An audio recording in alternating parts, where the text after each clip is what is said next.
I want to talk about a very important topic in science today, and that is units, conversions, and also significant figures. I want to talk about these because they give a lot of people trouble, and also because they're essential. In fact, a lot of the problems and figures that I pulled for this video from my chemistry textbook are from a chapter called Chapter E. So the E was for essential because you need this stuff before you can go on and do a lot of the other cool things that we do in chemistry and physics. So one concept I want to introduce is that science doesn't happen in a vacuum and it's not perfect. So one thing that we often do is we take measurements. And when we take measurements, we want to have some type of a system to say, okay, I know that this was in this range, but I'm guessing that this was in this smaller range. So for example, if we take a look at this thermometer here, what temperature would you say it's showing? We can say it's between 100 and 105 if we look at the big tick marks, right? If we look at the smaller tick marks, we can see that it's probably between 103 and 104. It's more like it's at 103, and I may be a little wrong about this. I do have bad sight, but if we say it's about 103, we can tell because the lines go by ones. So I can say that it is 103. But I also want to estimate that it's not 103.5. It's not between the 3 and 4 mark, right? It's more like just at 3. So if I say it's 103.0 degrees, I am estimating this place in my number. Now, do I want to estimate another decimal place? Is there any way we can tell a 100th of a degree on this thermometer? No, there is not. So we're going to leave our number like this. And whenever you take a measurement in a lab, this is what we do. We estimate the last digit in our number, and that's our convention. So when people see measurements, if you read a scientific paper, you know that if somebody says 103.0, they mean I know for sure it's 103, and I'm pretty sure it's 0/10, although it could have been 1/10 or it could have been 2/10, right? So this introduces us the concept of significant figures. So in this number, we have 4 significant figures. How do I know that? Well, there is a set of rules that we follow in terms of what counts as significant and what doesn't.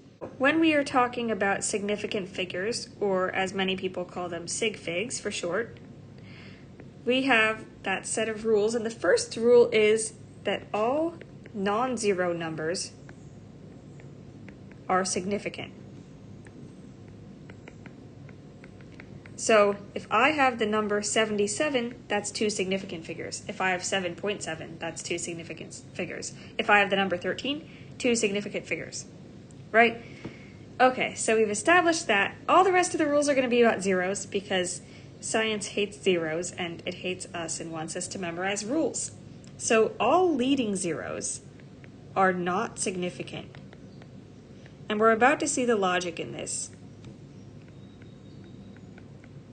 And I'm going to abbreviate significant sig because it's going to take me forever to write significant a bunch of times. So for example, if I have the number 0.1, I could have written this as that. But does that make the number any different? No, it really doesn't. Does it make the number of places I estimated different? No, it doesn't. Whatever thing I use to measure goes to the ones place, and I estimated the 10th place. So all of these numbers I'm about to underline in blue, they're not significant. So that's leading zeros. For trailing zeros, we have 2 categories. So there are trailing zeros before the decimal point. So for example, in the number 1000, these are trailing zeros. So the trouble with 1000 is I could be measuring using something that measures only to the 1000 or the 10,000th place. Or I could be using something that measures to the 100s or the 10s place, and I could be estimating these zeros, right? And we wouldn't really know the difference from the number 1000. So we call this trailing zeros before the decimal point, and they are not significant. Trailing zeros after the decimal point are different. So trailing zeros after the decimal point, for example, if I have the number 1.0 versus the number 1.000, these are different because in the first, I'm estimating the tenths place. In the second, I'm estimating up to the thousandths place. So whatever instrument I'm using for the number on the right, the 1.000, is a lot more precise, and I know a lot more about this measurement, right? So trailing zeros after the decimal point are therefore significant. So these numbers I'm underlining are significant. We have one more rule, and that is that sandwich zeros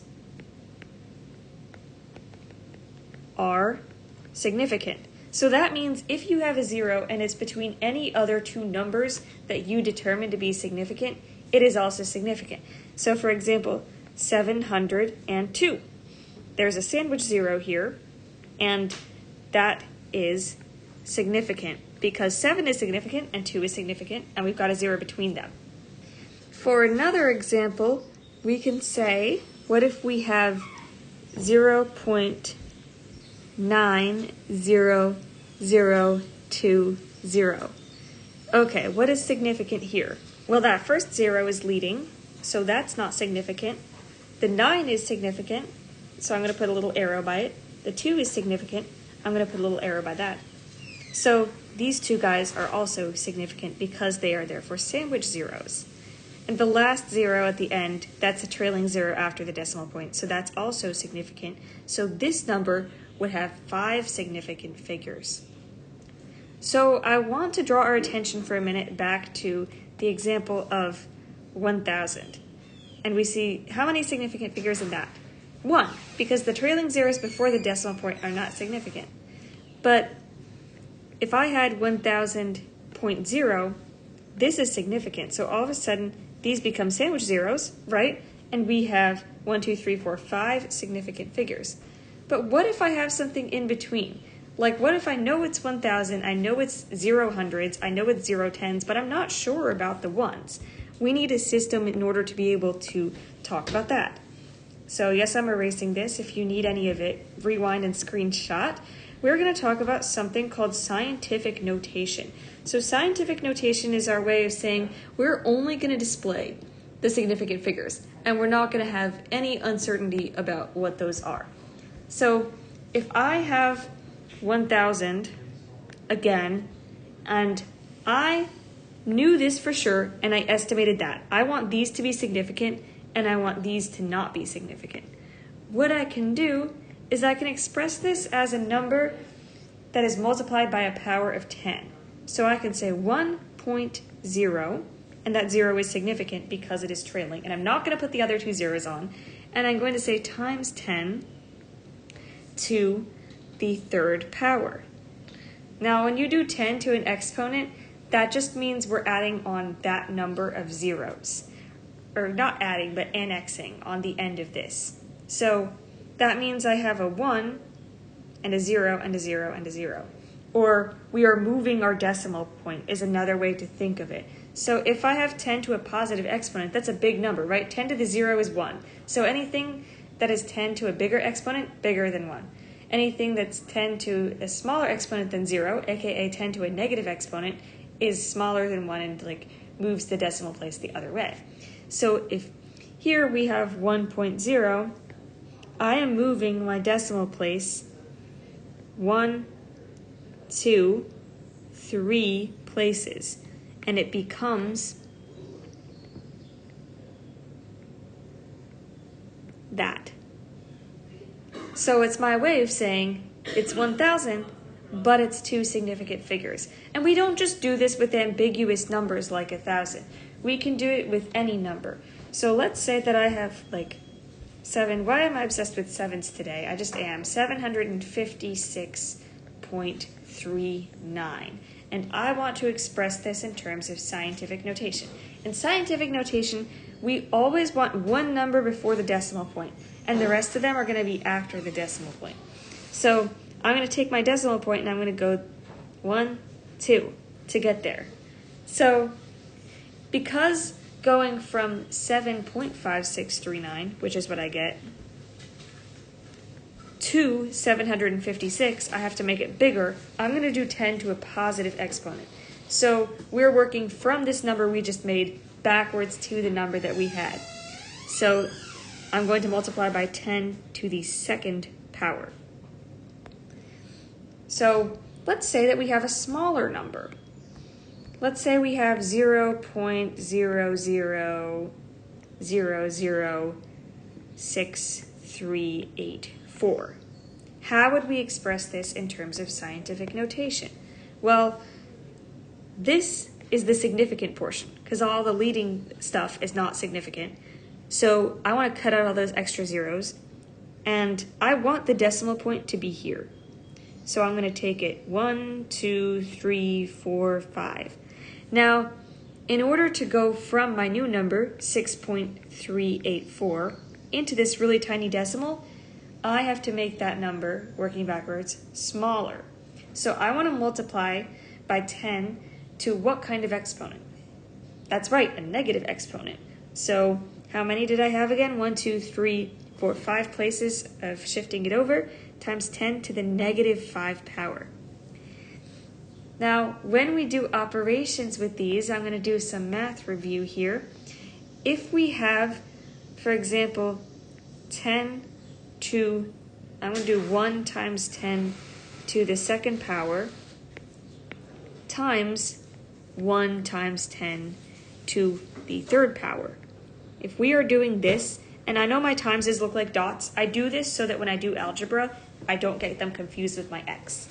That's a good habit to get into, as long as you don't confuse it with a decimal point. But if we have these numbers, 1 times 1 is 1, because this is all multiplication, so despite the fact that I have parentheses, we don't really care about order of operations. All our operations are the same. So 1 times 1 is 1, so we don't really care about those. We care about our powers of 10. And here I'm not so much worried about significant figures as the math itself. So then we have 10 to the second times 10 to the third. Now, if we have two exponents and we have the same base, so 10 in this situation is called the base. If we multiply them together, we can add our exponents, and we can get 10 to the fifth power. In the other end of things, if we were dividing these numbers, 1 divided by 1 is still 1, so those still cancel out. And then if we divide them and we have the same base, we subtract these. So 2 minus 3 is 10 to the negative 1 power. So that would be our answer, is 10 to the negative 1. Now I suggest that you, if you're working with these and you're new to them, do a lot of practice problems with them and make sure that you check the answer to make sure that you're doing it right. And if you're doing it wrong, figure out exactly what the misconception is, because you're going to need these things before you go on to more things. So that's powers of 10. So I want to look at some significant figures here and see how many there are in each number. So in our first one, we have some leading zeros here, right? Those are going to not be significant. But then we have non-zeros and a trailing zero. So this has 4 significant figures in part A. In part B, we have this is significant and that's significant. So all of these are also significant, and we get a total of 5 significant figures. In part C, we have an interesting thing to look at. This is called a conversion factor. This 10 decimeters equals 1 meter. So when we have conversion factors, these aren't things that we measured and estimated on a thermometer or a graduated cylinder or a machine. These are things we made up. We made up the fact that 10 decimeters equals 1 meter when we made up this system. So by default, this has what we call infinite significant figures. So when we do math with this, and we're going to do math with significant figures soon, we don't really care about this when we're trying to figure out how many significant figures are in our answer. So we say infinite significant figures. And you won't see stuff like this a lot, likely, in any test that you take, like just straight up 1 meter equals 10 decimeter, how many significant figures. It's more going to appear within a unit conversion problem, which we'll talk about. Okay, D is an example of scientific notation. when we look at scientific notation, this doesn't really play a role in our significant figures, this 10 to the 5th. We are only worried about the significant figures in the other part of it. So here we have a 1, that's significant, and we have 3 trailing zeros, those are also significant. So we have 4 significant figures. In 0.00002 millimeters, we have our 2, everything else is leading, that's 1 sig fig. And then in 10,000, we also have 1 sig fig, because nobody put this in scientific notation, so we can only assume that 10,000 just means that they measured this 1 in an estimate, and the rest of these zeros are we don't know. Another thing I want to really briefly go over is that if you have discrete things, like for example, I have 3 atoms, that's infinite significant figures. Because it's not like your well, in some cases you might be, but like if I have 3 pencils or 3 flowers, that's not an estimate. We know for sure if we see 3 flowers that there are 3, right? So those are infinite significant figures as well. So now we turn to how to do math with significant figures, and we can group these into 2 things: addition, subtraction, and multiplication, division. And the best way to show you how these work is to do an example. So when I do the math in this first one, and I pre-did the math, so if you need to pause the video, you can. I'm just on a time constraint with these. I got the number of 0.652. What else did I get? 1906526. Now I just wrote out the entire thing that's in my calculator. You do not always have to do this. You can look at it in your calculator and do the step that I'm supposed to do now before you write it all out. But the reason why I wrote it all out like this is because my method is that I just do the calculation first, and I do not worry about significant figures, and then I crop the number down to whatever I need to, depending on the method. So in multiplication and division, we count up significant figures of every number, and then at the end of the calculation, we pick the smallest number of significant figures, and that's what we apply to our answer. So we can say 1.10 has 3, and if you're worried about why, you can go toward the beginning of the video and refresh yourself on the rules.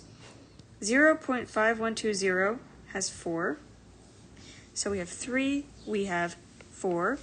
4.0015 has 5, and 3.4555 has 5. The lowest number of significant figures here is 3. So in order to make this 3 significant figures, I'm going to just cut this number down to 0.652. And the reason why it's 0.652 and not 0.653 is because when we have 1, 2, 3, or 4 after, we round down. If we have 5 and up after, we round up. The reason why we round up with 0.5 is because if you have stuff after that, that's like technically a little bit higher than a half, right? So this is our new number for part A. For part B, we have only addition and subtraction. So this introduces to us a new protocol. So here we are going to go to whatever decimal place they all have. So for example, they all have a 10th place, but only 2 of them have a 100th place, only 2 of them have a 1000th place, and only 1 number has a 10,000th place. So basically, after we get our answer, we are going to cut it off after the first decimal place. So I did this math, and in my calculator, I got exactly 4.873. So 4.873. And I want to cut it off at like this place. So after the first number after the point. So I'm going to round it up because there's a 7 to 4.9. So hopefully that makes sense. And this is 9. My handwriting is awful. The next problem, C, we have some order of operations stuff going on. So pull out your old thinking cap from elementary school and think of PEMDAS or Please Excuse My Dear Aunt Sally or whatever mnemonic or thing you used. And this is the first thing that we do in that, is the stuff in parentheses. And for that we have subtraction. So we're going to use the addition and subtraction protocol. And this number is the one that has less decimal places. So we're going to go by that. So when I did this calculation, I got the number 0.2455. So because I want to cut it down to 2 decimal places, this stuff is going to make the number of 0.25. And I rounded it up because there's a 5 afterwards. So that number, I'm not going to put that number into my calculator. I just want to mark down that this has 2 sig figs. Because when I look at my sig fig rules for the next part with multiplication and division, that's the number that I'm going to use for that part. But when I do the actual calculation in my calculator, I did this part and I'm going to use the answer feature to just enter that in. The whole number, the whole 0.2455. The other thing you can do is you can put this whole expression into your calculator exactly as it is, and you can use that whole expression and then cut it down at the end. So I just put in the number that I got for this entire expression being calculated, and now we want to cut it down to the proper amount of sig figs. So this number has 4 sig figs, this number has 6 sig figs, and the difference of our subtraction was 2 sig figs. So that 2 sig figs, that's the least number. So we are going to use that to cut down our thing into simply 53. And if we wanted to put this in scientific notation, we could say 5.3 times 10 to the 1 power, to the first power. Okay, so now that we've done a few of these, and I'm not going to do D just to save us some time, I want to move on to one more concept before we end. This is going to be probably part 1 because I have not done all I want to do. So this is the concept of accuracy and precision. So accuracy means that you're close to a literature value, or in other words, a value that people keep in a table or a scientific journal and everybody says, we agree on this value. So for example, if I wanted to do an experiment to calculate the density of water, the density of water is conventionally 1 gram per milliliter. So how close the number I get is to 1, that is accuracy. Precision, on the other hand, is how close are your different values to each other. So when we do experiments, we don't just do it once, because what if something went wrong? We do it lots of times, and hopefully then we get a more accurate overall average. So looking at these figures, and the blue line is the conventional or literature value, the first figure we see that the average of all of these is kind of far away from that value, so we are not accurate. These bars are also a lot different from each other, so these values all differ from each other. That means that it's not precise. In the middle figure, we are precise. All these values are close to each other, but we're not accurate. And in the last figure, we are accurate and precise. Another way to think of it is I like to use a basketball analogy. So I am bad at sports, but every time I pick up a basketball, I seem to always make shots that hit the rim. So I am precise because I always do the same thing, but I'm not accurate because I do not shoot it in a basket. Professional athletes are probably accurate and precise. They always get it in a basket. But another person who's maybe an amateur at basketball might shoot baskets sometimes, or sometimes they might miss the net. So then they are more accurate than me, but they're not as precise as me. We can also talk about percent error, which is a measure of accuracy. So percent error compares the value that you got, which I'm going to call actual, and the value that you should be getting, which I call the expected. Sometimes that's also called the tabulated or literature or conventional value. So what we're going to do is we're going to take the absolute value of the expected value minus the actual value, and those vertical lines mean absolute value, and we're going to divide this by the expected value. And we are going to multiply by 100, which gets us the percent part of percent error. So when we do absolute value, basically what we're saying is we're subtracting these two things, and if we get a negative number, we want to turn it positive. So for example, if our expected is 5 and our actual is 4, 5 minus 4 is 1. It's positive, we keep it positive. But if our expected is 4 and our actual is 5 and we do 4 minus 5 and we get negative 1, we just turn it to a 1. Because you don't want a negative % error. Like, that doesn't make a lot of sense.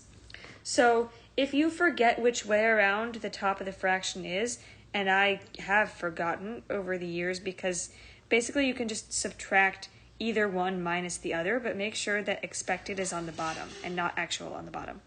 And then you get a % error, which basically tells you like how precise is your thing. 100% error is the worst. You can have bigger than 100% error also. And then 0% error is the ideal. So that is going to be part 1 of our review of significant figures, units. Conversions we'll get to in the next video. So if you're looking for conversions and multiplying by a fraction and canceling out units, I'm going to go over that next. I hope this helped.